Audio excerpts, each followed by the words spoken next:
Punya stok putih telur yang banyak, habis bikin kue, terus bingung mau dibikin apa, alhasil aku bikin lapis putih telur aja. Untuk rasanya jangan ditanya lagi karena ini aku sering banget bikin. Kalau udah bikin lapis yang pakai kuning telur, aku selalu putihnya aku bikin kue lapis ini karena emang seenak itu guys, dan hasilnya juga lembut. Oke guys, ini pertama-tama untuk putih telurnya aku campur dengan gula. Untuk resepnya udah aku tampilkan ya guys, dan ini secara bertahap waktu pemberian gula. Jadi seperti yang kalian lihat, itu aku bertahap sedikit demi sedikit ya, karena itu akan beda hasilnya dengan sekaligus aku tuang di dalam baskomnya ya guys, karena itu hasilnya beda banget sama kalau kita bertahap masukinnya. Iya, nanti akan berubah kental seperti ini guys. Dan lanjut ke tahap berikutnya, di sini aku menggunakan timbangan digital andalan aku banget, dan ini rekomen banget guys, ini bagus banget dan detail banget ya. Di sini aku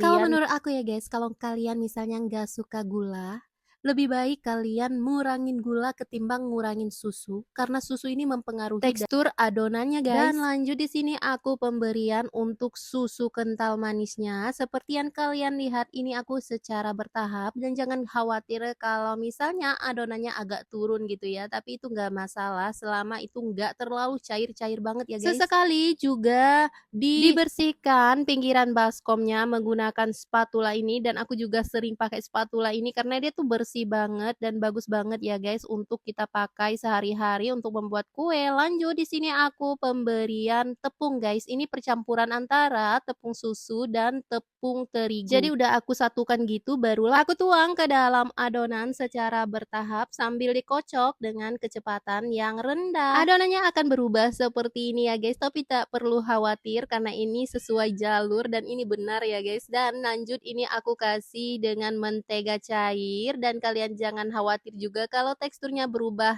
seperti ini karena ini udah betul ya kalau misalnya seperti itu.